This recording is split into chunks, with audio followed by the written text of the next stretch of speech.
says it's still too much. That is crazy, because that job really doesn't require much. And so with those moments going viral, unsurprisingly, we saw those on the left skewering him. Working in fast food is incredibly difficult. It is taxing to your body, to your soul when you're dealing with customers all day long. Looking down at workers, people who want to make an honest living, and demanding that they get paid less for their work is just incredibly gross. That's insane. What does your job require, you asshole? You don't do anything.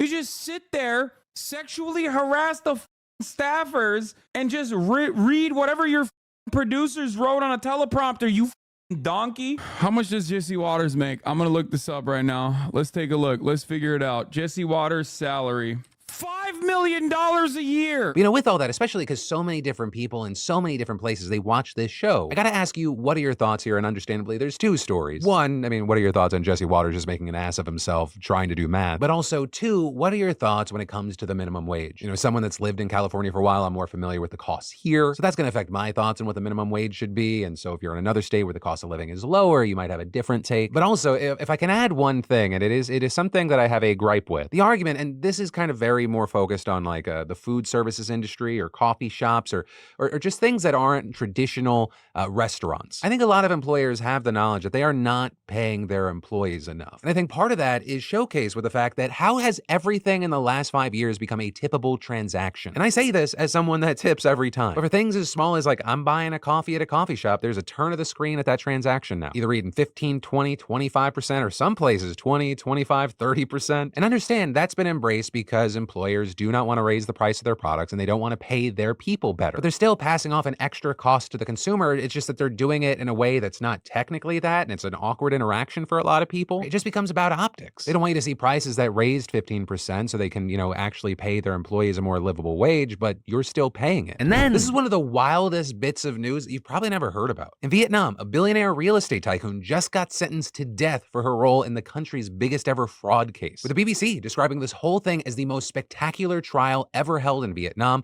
for one of the greatest bank frauds the world has ever seen. Right, and at the center of this, you have a woman by the name of Trong My Lan. She's 67 years old, and she was found guilty of embezzlement, bribery, and violations of banking rules, with prosecutors saying that the total damages amounted to $27 billion. Right, and so basically what happened is that Lan managed to accumulate over 90% of the shares of Saigon Commercial Bank. And that, even though Vietnamese law prohibits anyone from holding more than 5% of the shares in any bank, with prosecutors saying that she circumvented the law through hundreds of shell companies and people acting as her proxies. And then with that power, she appointed her own people to senior positions, who she then ordered to approve hundreds of loans to the network of shell companies that she controlled. And over a period of 11 years, from 2012 to 2022, those fake loans reportedly accounted for 93% of the total credit the bank had issued, with Alana herself actually keeping $4 billion of cash in her basement, which just is a fun fact, a way to contextualize this. Even if all of that was in Vietnam's largest denomination banknotes, that would have weighed 2 tons. And then on top of that, she allegedly sent a $5 million bribe to a former chief inspector at the central bank, which also notably that inspector has been sentenced to life in prison. And also, it's important to note it's just not those two. Lan was actually tried alongside 85 others in this case, with nearly 2,700 individuals, including 200 lawyers, being summoned for this 5-week trial. And all the documents related to the trial kept in 105 boxes, apparently weighing over 6 tons. Which also brings us to the broader context of this trial, which is that it is part of a massive push to crack down on corruption in the country. In fact, it's a campaign known as Blazing Furnace, and it's led to the indictment of thousands of people and the resignation of 2 presidents, with experts saying this is the most wide-reaching anti-corruption campaign in the history of the Communist Party of Vietnam, which is also why this trial has been so widely publicized. They want to put on a show. They want to make a statement. In fact, David Brown, a retired U.S. State Department official with long experience in Vietnam, telling the BBC, there has never been a show trial like this. In the communist era, there has certainly been nothing on this scale. So with that, I think, yeah, you know, with so much information coming from the state and state media, it is good to take all this in with a healthy degree of skepticism, but also with saying that there's really nothing to indicate that the charges against Lan are politically motivated. And though she's denied the charges, her defense apparently has been that she joined the banking industry without sufficient experience, with her blaming a, quote, lack of understanding of legal matters. Though I will say it is very hard to imagine someone pulling off a scam like this by accident. Though this also, as there is a massive debate around the death penalty in this case, with depending on where you go online, people very split on this. Or some saying the death penalty for crimes involving money, that's absolutely crazy. But then you go somewhere else and others very supportive of it, arguing that statements like this have to be made in a world where large companies and top executives usually just have to pay fines. But with all that said, I gotta pass the question off to you here. Where do you land on this? And then, most people have experienced the same stressful feeling of being at the bottom of a mountain of debt to the point where you can't even see a way out. And if you're feeling the stress of mounting debt, or you're feeling like your actions are reducing your debt, they're just not working, today's sponsor, PDS Debt, has a program that rolls all of your payments into one low monthly payment. And more importantly, one low monthly payment based on what you can afford. Right? And they offer options that allow you to pay off your debt in a fraction of the time, saving thousands in interest and fees. Plus, everyone with over $10,000 or more in debt qualifies, and there's no minimum credit score required. And this is PDS Debt, is a top-rated company on Google with an A+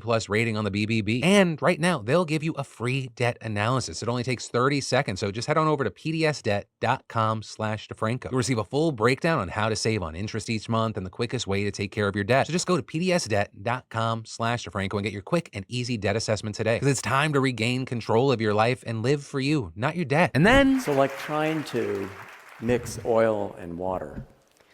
Most people assume that science and spirituality don't play well together, but it's not true. Today I want to tell you about research with the classic psychedelic psilocybin that's showing that under supported conditions, psilocybin can occasion mystical type experiences associated with enduring positive changes in attitudes, mood, and behavior. Right, so that is Roland Griffiths. He just passed away last fall, and he was probably the world's most famous researcher on psychedelic therapy, with his 2006 paper finding that psilocybin, the active ingredient in magic mushrooms, can, quote, induce mystical spiritual experiences that prompt positive changes in behavior and attitude that last several months. And it's arguably the reason psychedelic therapy is something we even talk about today, with places like the New York Times even noting in Griffiths' obituary that the paper wasn't just groundbreaking, it was mind-blowing, ushering in what many called a renaissance in psychedelic research. But now more recent reporting from the Times has given us reason to look at Griffiths' research and really the whole psychedelic renaissance that it spawned with a more critical eye. Because basically, the Times got their hands on the ethics complaint that was filed against Griffith before he passed away. And that coming from Matthew Johnson, who's another big name in psychedelic research who we've actually had on the show before, and who has also been a longtime colleague of Griffith's at Johns Hopkins University, with it alleging that Dr. Griffiths ran his psychedelic studies more like a New Age retreat center than a clinical research laboratory, acting like a spiritual leader and infusing the research with religious symbolism in order to steer volunteers towards the outcome that he wanted. And with all this, Joanna Kempner, a medical sociologist who reviewed the complaint for the Times, saying, these are serious allegations that need to be investigated. Now with this, to be clear, this is not about maligning Griffiths' memory or his work. In fact, some of the issues that we're going to touch on today were acknowledged by Griffiths himself. And it's also not to dispute a huge body of research showing that psychedelics have real potential for treating psychiatric disorders like anxiety, depression, PTSD, and addiction. In fact, as I've made clear on the show, I am an advocate of its medical use. But it is more to highlight that there are smart and qualified people who say that the hype surrounding psychedelics has moved faster than the science. For example, even as the use of psychedelics has skyrocketed in both young and middle-aged adults in the US, with research even showing that psilocybin is like the most popular one, we actually only have one head-to-head study comparing psilocybin with a traditional antidepressant, with neither one really coming out on top. And with the authors of that study noting that more research is needed. And Eiko Fried, a psychologist at Leiden University in the Netherlands, published a paper saying that psychedelic science is facing serious challenges that threaten the validity of core findings and raise doubt regarding clinical efficacy and safety. And with that, telling the Times, the inferences drawn in the literature at large certainly don't follow from the evidence. And similarly, Nora Volkow, the director of the National Institute of Drug Abuse, saying psychedelic drugs have been promoted as a potential cure for many health conditions without adequate research to support these claims, as well as noting that there are businesses that are very eager to make money by marketing substances as treatments or cures. And so with all of that, these new allegations against the person who sort of started this are definitely worth talking about. But also, before we get into that, I want to make one important disclaimer, which is Johnson and Griffiths didn't really get along, at least toward the end of their time working together, with the pair reportedly arguing frequently over how to talk to volunteers and the public. And colleagues at Johns Hopkins reportedly weren't a big fan of Johnson either, with allegations that he acted unprofessionally, leading to his removal from a leadership position, with everything eventually leading to his resignation. So of course, with that, some might think that Johnson was just acting out of spite. Maybe that is true. But as I mentioned, while Johnson's complaint is sort of the starting point for this discussion, he's in fact only one of many to raise these sort of issues. So with that said, let's dig into it deeper. Griffiths, before studying shrooms, spent several decades publishing research on other mood-altering drugs, with his most well-known contribution being the discovery that caffeine is in fact addictive. But in the 1990s, Griffiths had an experience that changed him. I took up a